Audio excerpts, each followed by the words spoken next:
a un jeune qui est dans un cercueil, on a ses copains qui sont incarcérés et on a une mare de douleur à l'extérieur, auprès de leurs proches, auprès de leurs amis. Donc c'est un drame social.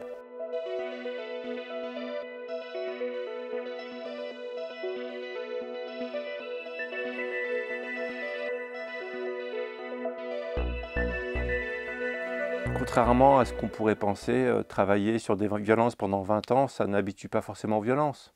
Ça maintient une petite distance, etc. Mais j'arrive jamais à me faire, moi, à la mort d'adolescentes et d'adolescents, des vies humaines qui sont fauchées comme ça. C'est un phénomène qui fait des dégâts considérables, qui détruit des vies, qui détruit des familles, qui abîme des scolarités aussi.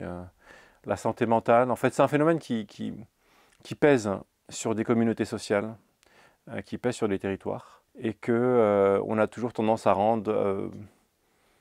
réduire à une espèce de phénomène de fait divers, quoi. Des affrontements dans l'espace public, la police intervient, la justice condamne, et on passe à la prochaine. C'est pas que des embrouilles, c'est pas que des histoires, c'est des personnes. C'est juste ça, en fait, de dire c'est des personnes réelles qui ont existé. On a un jeune qui est dans un cercueil, on a ses copains qui sont incarcérés, et on a une mare de douleur à l'extérieur, auprès de leurs proches, auprès de leurs amis. Donc c'est un drame social dans tous les sens. Il faut le rappeler, en fait.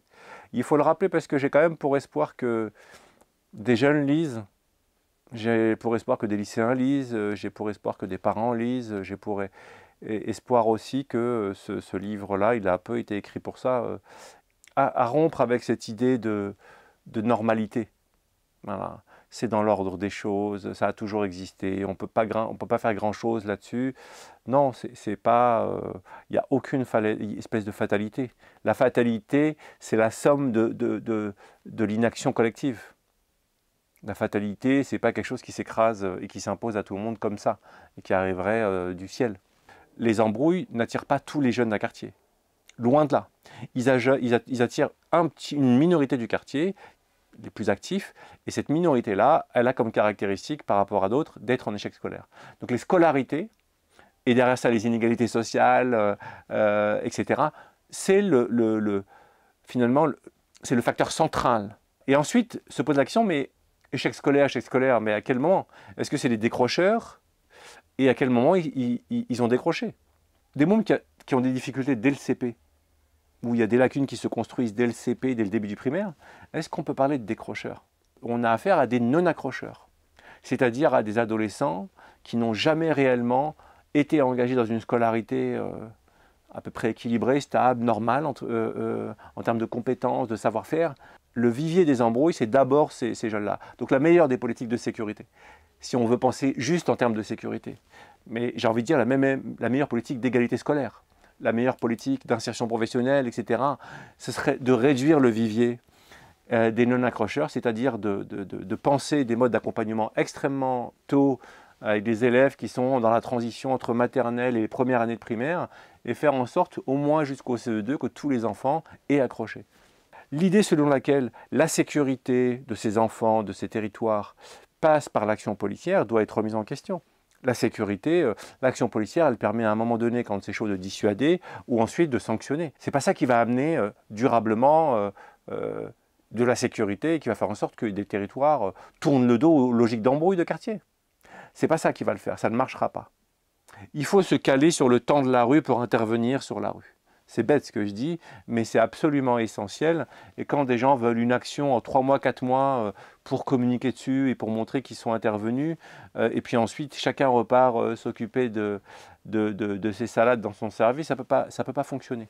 Je fais référence à ce qui s'est passé à Villiers et Champigny, qui est une méthode qui a fonctionné. Les acteurs sont là, ils ont un savoir-faire, etc. Mais alors, qui dans les services de l'État est parti les voir en leur disant « Comment vous avez fait la paix entre deux quartiers qui sont en guerre depuis 30 ans ?» Personne ne s'intéresse à eux, en fait. D'abord, ils sont ancrés, ils sont présents, ils connaissent les jeunes concernés par les embrouilles, ils sont en dialogue avec eux, ils sont en échange, ils ne sont pas dans la condamnation ou autre.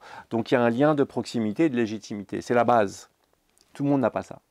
Deuxièmement, ils ont travaillé ensemble, des deux quartiers, animateurs, éducateurs, médiateurs, figures locales, elles ont travaillé ensemble. Ensuite, ils ont réuni les plus durs. Ils les ont réunis dans une salle. Et ils étaient entourés des grands, des acteurs des 2 quartiers en leur disant « ça suffit ». Ils ont envoyé un message de fermeté. Et ensuite, ils leur ont proposé des choses. À la fois des choses ensemble, un séjour, et des choses de l'ordre de l'accompagnement individuel, sans lâcher, sur des mois, des mois, des mois et des années, des années, des années. Il y a encore des initiatives. La seule différence aujourd'hui, c'est que les initiatives, elles sont spontanées. Ils n'ont plus besoin d'être là, parce que le regard sur l'autre quartier, les jeunes de l'autre quartier, ils ont contribué à le transformer. Et ce qui est important aussi, c'est de dire que dans ces 2 quartiers-là, de Villiers-sur-Marne et de Champigny, les jeunes qui étaient concernés, ils ont eu le courage, ils ont été extrêmement courageux de dire « ok, on fait la paix ». Et ça, je crois que c'est le plus dur.